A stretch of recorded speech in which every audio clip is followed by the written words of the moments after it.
Oke, selamat malam semuanya. Bagi kalian yang tidak percaya dengan adanya kodam leluhur, malam ini saya mendatangkan narasumber yang memiliki pengalaman tentang kodam leluhur.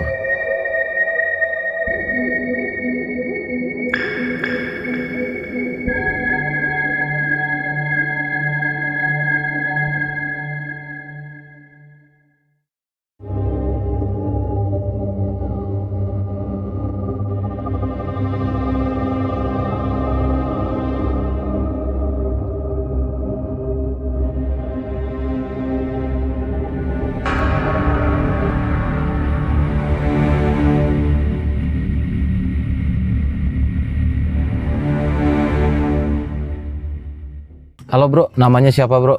Nama gue Ferdi bang. Ferdi, gua Iya. Max. Bang Max. Ngomong-ngomong Ferdi nih kesibukannya apa sekarang? Gue kesibukannya buat saat ini sekolah sama sekaligus affiliate sih. Oh, Kebetulan. affiliate. Betul. Affiliate itu kayak gimana? Kesibukannya maksudnya? Affiliate tuh seperti apa ya? Orang yang memasarkan suatu barang lah. Jadi kita dapat sampel, nantinya kita bikin tag konten, nanti kita dapat persenan. Ada dapat persenan dari TikTok tuh, ada yang 6%, ada yang 10% dari itu tuh, dari harganya. Oh, dari sampingannya itu affiliate gitu ya, sambil sekolah, sambil sampingan affiliate gitu. Oke, juga nge-vape juga nih. Iya, Asik. MOD. Tapi nggak ngerokok kan? Ngerokok juga ngerokok. Waduh, double dong borosnya kayak gitu. Ngerokok iya, nge-vape iya. Selain itu sibukannya apa lagi selain konten affiliate? Konten affiliate saya juga kadang magang. Magang Di Jambu 2, pelajar Jambu 2. Jadi teknisi bagian apa komputer. sekolahnya? TKJ. TKJ itu apa? Teknik komputer jaringan. Oh, kayak internet segala macam gitu bukan? Iya, internet. Tapi saya lebih suka ke hardware laptop gitu. Oh, HP. perangkat lunaknya gitu. Hardwarenya. Menarik juga ya. Tapi kedepannya emang banyak sih. Iya. Itu akan dibutuhkan orang-orang seperti itu. Makanya itu. Kayak IT juga banyak, pasti itu sangat dibutuhkan. Oke, mungkin agak sedikit menyinggung tentang kodam yang ada dalam diri lu. Lu percaya akan hal itu? Sebelumnya sih gue nggak percaya. Gue sebelumnya kan berpikir bahwa hal gaib itu hal yang konyol gitu. Tapi buat saat ini karena gue udah ngerasain, jadi gue ini percaya. Jadi lu percaya dengan hal itu? Sebelumnya nggak percaya. Tapi sekarang percaya? Sekarang udah percaya. Oke, ditahan dulu ya. Bagi kalian yang penasaran dengan ceritanya, kita bisa lanjut ke ceritanya.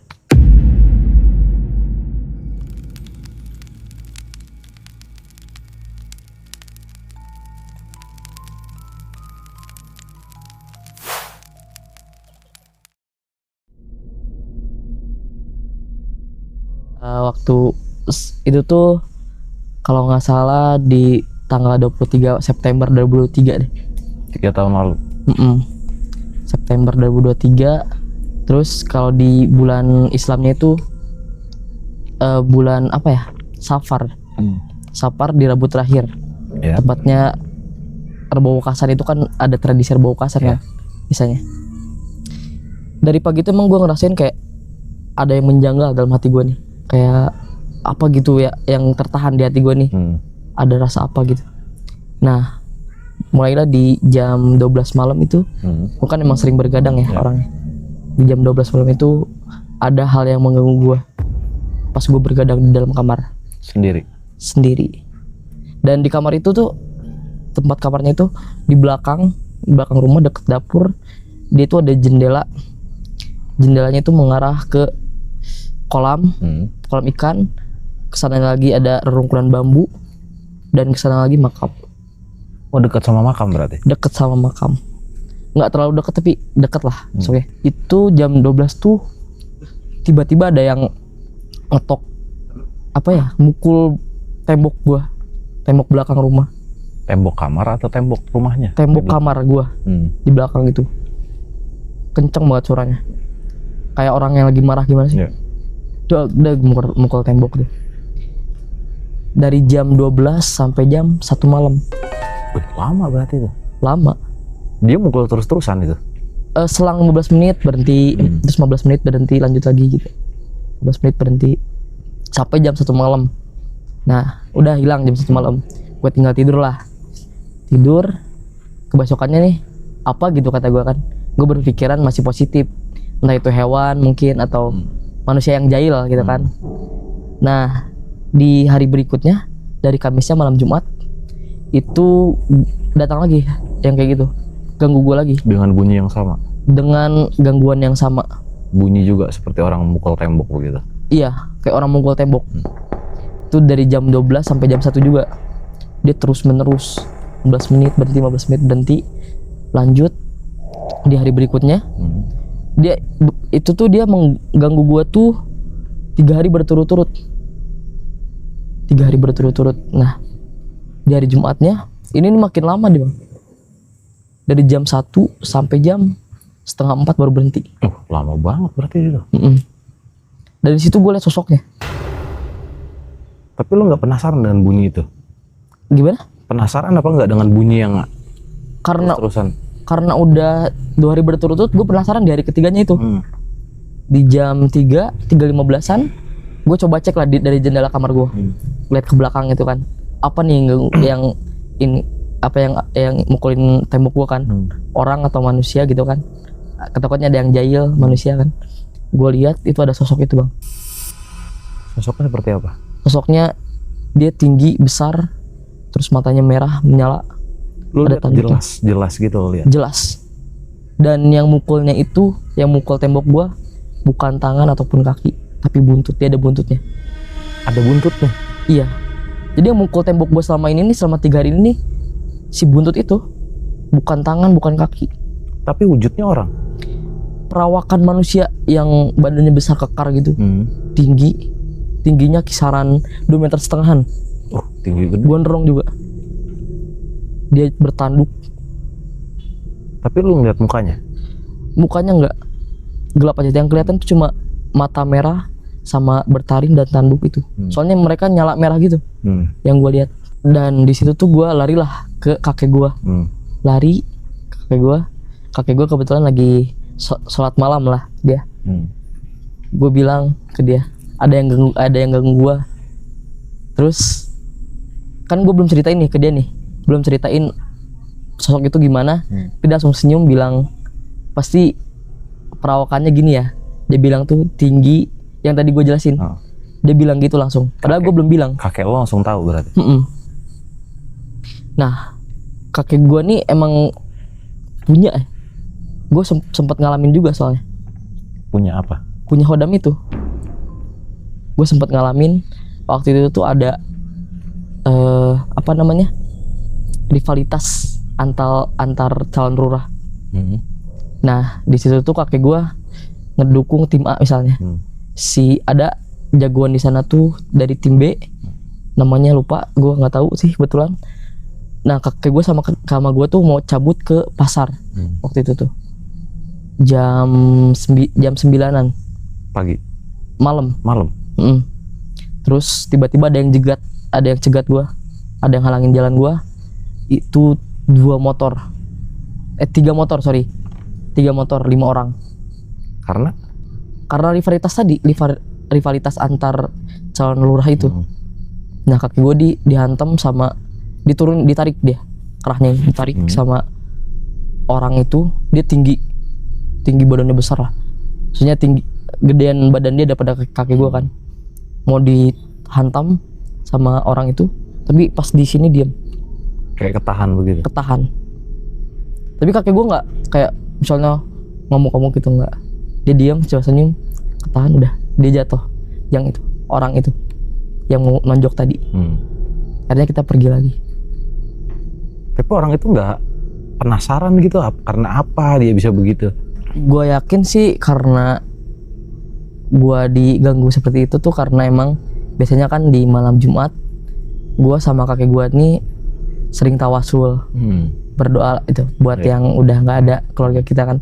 Tapi udah sekitaran sebulan itu maksudnya gue nggak ngelakuin, gue malah pergi cabut main gitu. Dan itu tuh kayaknya teguran deh. Kemungkinan. Nah selang beberapa bulan tuh kakek gue nih dapat ilamat berbentuk mimpi. Dia katanya dapat ilamatnya itu ada harta karun di kamar depan. Kamar depan tuh kamar yang kakek gue tidurin. Nah dapat ilamat itu, beliau nih manggil Kang Udin sama Kang Haji. Kang Udin ini nih dia ahli dalam hal mistis, hal gaib. Dia ngerti lah paranormal kalau kata kita. Nah Kang Haji ini dia emang kolektor barang-barang seperti itu. Contohnya seperti emas Soekarno, terus benda-benda pusaka lah. Dia sering ini koleksi. Itu tuh di sore hari Jumat kalau nggak salah, ngobrol kan mereka tentang itu. Tapi gue nggak ikut waktu itu. Di jam 7-an Kang Haji pamit pulang.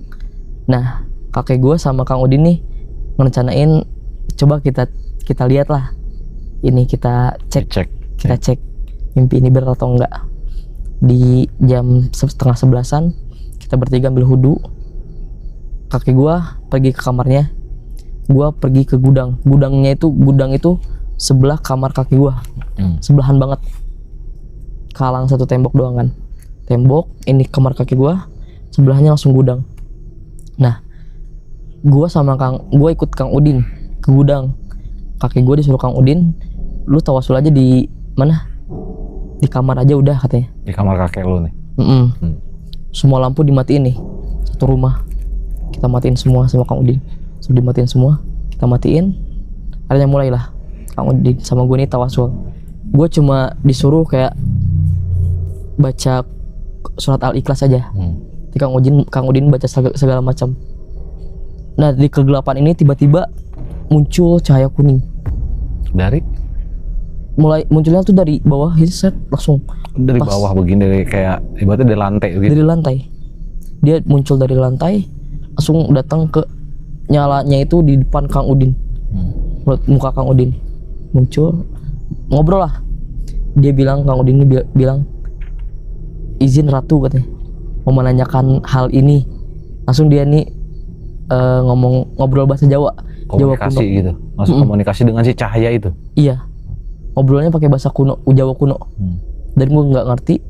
Itu selesai ngobrolnya sampai kisaran jam 1:30-an. Pas Kang Udin pamit sama si cahaya itu, langsung turun lagi, hilang lagi. Iya. Dan emang betul-betul cahaya yang terang gitu. Jadi pasti cahaya itu keluar, berarti kan dalam kamar posisinya. Di gudang. Di Iya. kamar. Yang di kamar kan kakek gue. Gue sama Kang Udin di gudang gitu. Muncul dari bawah, terang, emang betul terang lama dia. Kayak lampu begitu, bisa terang semua ruangan. Enggak terang semua ruangan, tapi terang, cuman nyinterin muka Kang Udin. Terangnya. Iya. Mereka ngobrol lah sampai jam 1:30-an. Udah Kang Udin pamit, itu kan turun lagi ya. Dia langsung kita nih tawasul lagi sebentar, udah penutupan beres. Sampai jam 3 selesai kita. 2:30 selesai ngobrol lagi. Dan Kang Udin bilang ke kakek gua nih bahwa itu tuh belum waktunya dimunculin sekarang. Si harta karun ini. Si harta karunnya belum bisa dimunculin sekarang. Dan kalau misalnya muncul pun itu 25% dibagikan, bukan haknya kita.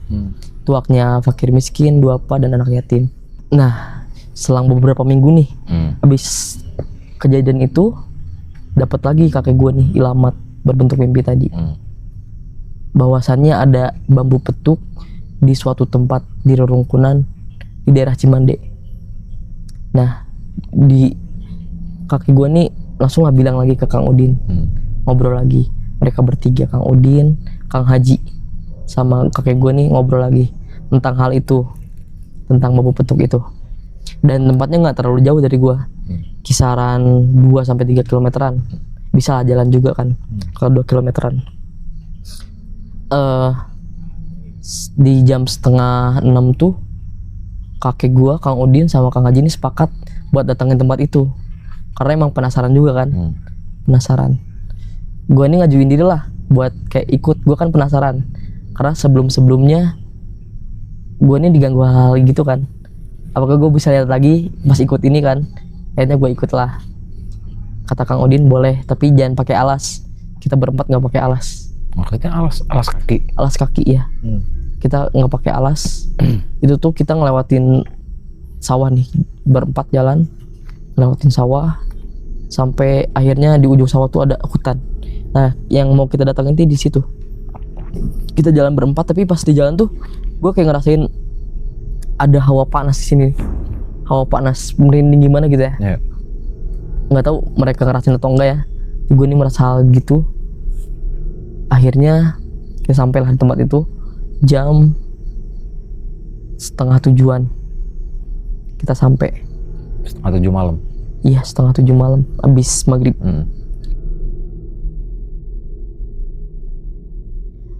Dan abis itu tuh kita langsung izin lah ke yang kan di situ ada beberapa makam. Dan beberapa makam yang satu tuh dikasih kain putih. Mungkin leluhur di daerah situ ya. Rata-rata kan yang dikasih kain putih tuh yang punya kawasan lah dulunya. Akhirnya kita bakar menyan, terus mulailah kita tawasul di situ buat izin ke yang punya tempat. Abis tawasul tuh kita lanjut nyari nih. Kakek gua ke sebelah sana, terus Kang Haji sebelah sana, gue ikut Kang Udin lah. Mencar begitu. Mencar, nyari buat nyari itu. Sampailah gua sama Kang Udin nih ke satu rerungkunan bambu. Sampai dari situ Kang Udin megang satu bambu. Kan rerungkunan tuh banyak ya dia. Banyak bambu, dia megang satu bambu. Pas diginiin getar langsung satu bambu itu. Itu posisi gelap tapi. Gelap. Cuma gua senterin pakai handphone. Di situ. Pas diginiin bergetar hebat. Kisaran 10-15 menitan getarannya. Kang Udin sambil merem gini kan, sambil baca apa nggak tahu, gue nggak ngerti kan. Dia langsung bacain. Pas udah kisaran 15 menitan langsung dia bilang, "Ya lepas," katanya. Yang lepas apanya? Jadi di bambu itu tuh, di bambu petuk tuh ada isinya biasanya. Entah berbentuk batu, keris, atau banyak lah di dalam itu tuh berbentuknya. Dan di dalam batu atau keris itu tuh ada isinya. Dan Kang Udin bilang, "Ya lepas," katanya. Itunya lepas loh. Si yang benda yang ada dalam bambu itu? Iya, lepas. Karena dia nggak bawa peralatan ya waktu saat itu tuh. Karena emang pure mau nyari doang kan, nggak persiapan nangkap. Udah lah, dari situ tuh kita pergi ke rerungkunan bambu lain. Terus sampai kita ke rerungkunan yang deket jurang. Nah di situ tuh kisaran berapa menit kita cari-cari, nggak ada kan, kita senterin, nggak ada. Tiba-tiba nih ada sosok maung putih yang kayak mau nerekam kita. Harimau? Iya, harimau putih nerekam kita. Dan kebetulan di belakang kita ini deket ya, ada Kang Haji sama kakek gua. Mereka nggak lihat, cuma kita berdua yang lihat. Kayak seakan-akan sosok harimau ini nyuruh kita pulang lah. Akhirnya kita loncat kan, Kang Udin sama gua kaget. Kang Udin kena rerungkunan bambu yang udah ditebang, dia berdarah-darah. Kita kumpul lah berempat nih. Kita sepakat buat ya udahlah jangan dilanjutin. Karena emang udah nggak udah nggak kondusif lagi. Iya, udah nggak kondusif lagi kalau kita lanjutin karena udah berdarah-darah kan. Udah kecapean juga kita. Itu beres jam 9-an, gue liat handphone tuh. Di situ tuh jam 9-an gue cabut balik. Nah pas di jalan itu kita berempat diikutin sama 3 anjing hutan yang besar-besar bang. Kebedakan anjing biasa sama anjing hutan tuh, anjing hutan kan tinggi-tinggi dia, besar-besar. Kita diikutin sampai ke area pesawahan sebelum permukiman. Kita diikutin lah, mungkin kayak dikawal gitu ya. Habis dari situ mereka hilang. Tapi kalian berempat itu ngelihat anjing itu? Ngelihat juga mereka yang ngikutin gitu. Oh, biarin lah kata Kang Haji tuh. Karena emang posisinya depan kakek gua, di belakang kakek gua ada Kang Udin, terus belakang Udin gua, belakangnya Kang Haji. Gua ngobrol sama Kang Haji, udah biarin katanya. Besar-besar bang. Udahlah, dari situ kita kumpul di rumah lagi kan, ngopi santai. Udah nggak bisa dilanjutin nih kayaknya. Dan di situ gue udah nggak mau lagi ngikut-ngikut kayak gitu. Besoknya gue langsung sakit bang. Sakit? Iya, menggigil, panas badan gue dan nggak hilang 3 hari 2 hari sampai seminggu deh. Seminggu sakitnya. Akhirnya Kang Udin main ke rumah. Pas dia cek, ya gue ketempelan banyak bang. Tempelan lah. Diikutin kalau kata kita waktu tempat kemarin itu. Udah dicek Kang Udin kan nih, dicek badan gue ini banyak ketempelan, ada kuntilanak merah kata dia. Gue ketempelan di situ, banyak lah sosoknya. Akhirnya gue nih dimandiin sama air kembang. Yang mandiin lu siapa? Kang Udin itu sambil airnya itu sebelumnya dibacain Kang Udin. Gue dimandiin sama nenek gue, dimandiin. Dari situ gue udah sembuh langsung. Dan emang sebelumnya gue pernah bercanda sama kakek gue kan, kayak bisa nggak sih gue bisa dapetin hodam gitu kan, karena emang buat gaya-gayaan gitu. Kalau zaman waktu sekolah tuh kan penasaran gue.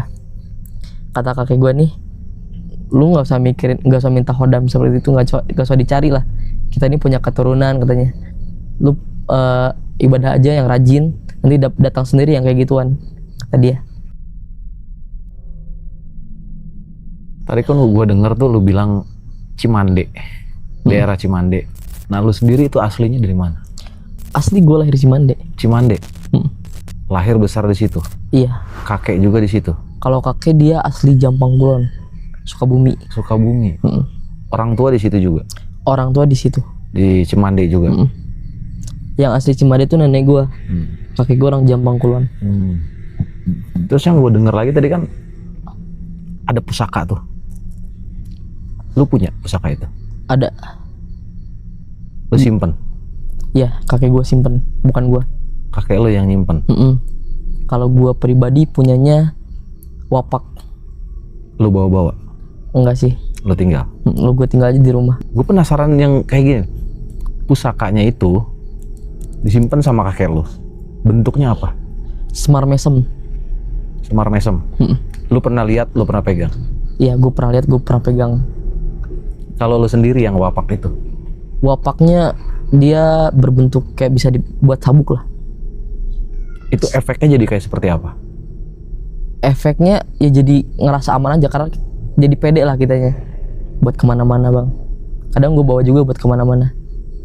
Bukan seperti kayak kebal atau apa gitu, enggak? Beda? Belum pernah ngerasain dia apa-apain sih kalau pakai wapak gitu ya.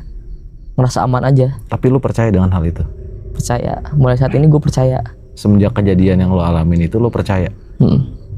Tapi lu sendiri pernah komunikasi nggak seperti yang awal lu cerita? Lu ketemu dengan yang berbadannya tinggi, yang ada ekor yang ngetok-ngetok tembok kamar lu itu, terus mata merah. Lu pernah komunikasi atau kakek lu sendiri pernah komunikasi dengan mereka? Dengan makhluk yang pernah dilihat itu? Kalau kakek gue kurang tahu, tapi kalau gue pribadi belum sih. Karena emang apa ya? Gue nih nggak bisa yang munculin hodam gue, tapi kayak misalnya gue terdesak dalam satu hal, baru dia muncul dengan sendirinya. Yang kepunyaan gue nih. Sosoknya seperti apa? Sosoknya yang tadi ganggu gue itu. Si hodam lo ini? Iya, kakek gue bilang itu. Berarti hingga detik ini dia ada dampingin lo? Ada. Setiap gue terdesak pasti ada deh. Dan gue ngeliat. Lu ngeliat dia? Anjir, gue penasaran cuy. Apa gue bikin lu terdesak aja ya? Jangan dong. Gue rencanain gitu kan. Iya. Ini penasaran banget gue gitu. Maksudnya kalau gue pribadi ya, gue kayak nggak yakin. Bukan nggak yakin, nggak percaya gitu. Tapi mungkin dengan orang-orang udah ngalamin hal seperti itu, yang tadinya seperti yang lo bilang di awal lo nggak percaya, jadi percaya. Iya. Emang betul bang. Jadi 36 derajat berbeda lah gitu. Yang tadinya gue anggap hal gaib ini konyol gitu tadinya, dan sekarang gue percaya karena emang gue udah ngalamin. Tapi selama lu hidup nih, umur lu berapa sekarang? 18. Dari lu kecil sampai sekarang, pernah dia keluar, maksudnya keluar kayak ngelindungin lu kalau kayak saat lu terdesak? Sempet gue mau dibegal lah. Mau dibegal? Iya. Tiba-tiba ada sosok itu dan mereka ketakutan bang. Di mana itu? Di Cikretek, tahu kan? Cikretek gue tahu. Iya, di situ. Gue ini kan lagi beli bensin sama teman gue. Itu tuh ada yang ngadang kita. Tiba-tiba Nah kita ini lagi pelan-pelan kan di pinggir, dia dihadang di tempat gelap, terus nanya-nanya kita lah, seakan-akan dia nih nakut-nakutin lah. Pas terdesak gitu tiba-tiba ada sosok yang gue punya, mereka lihat dan ketakutan langsung pergi, pamit sama kita, langsung salaman ke gue bang, yang mau begal gue itu. Emang mukanya serem, pas muncul itu langsung dia takut sama gue, langsung lari. Oke, mungkin dari semua yang alamin, yang lo rasain hingga sekarang, yang lo bilang Hodam lo itu mendampingi lo, mungkin lo punya pesan-pesan buat penonton kita, bisa langsung ke kamera sebelah sini. Oke. Jadi hal gaib itu selalu ada di setiap kehidupan kita, pasti selalu ada dan hadir. Oke, thank you bro, cerita lu gokil sih, gue penasaran banget. Mungkin suatu saat gue bikin lu terdesak biar dia nongol. Aman. Gue pengen lihat dia. Oke, thank you. Siap. Thank you ya. Tadi kita sudah dengar cerita dari narasumber kita. Mungkin bagi kalian yang merasa diri kalian mempunyai Hodam, mungkin kalian bisa tanyakan ke orang tua atau sesepuh kalian, apakah ada sosok Hodam dalam diri kalian. Terima kasih telah mendengarkan ceritanya dari awal sampai akhir. Buat teman-teman semua yang suka dengan ceritanya, kalian bisa like, comment, and subscribe channel kita. Dan bagi kalian yang ingin ngeklik video kita, kalian bisa klik dan kirim insight-nya ke Instagram kita. Nanti kalian akan mendapatkan hadiah dari Cactus Team. Oke, dan kini kita hadir dalam 2 platform. Yang pertama ada di YouTube, yang kedua ada di Spotify. Oke, terima kasih buat kalian semua. See you on next KPR. Bye-bye.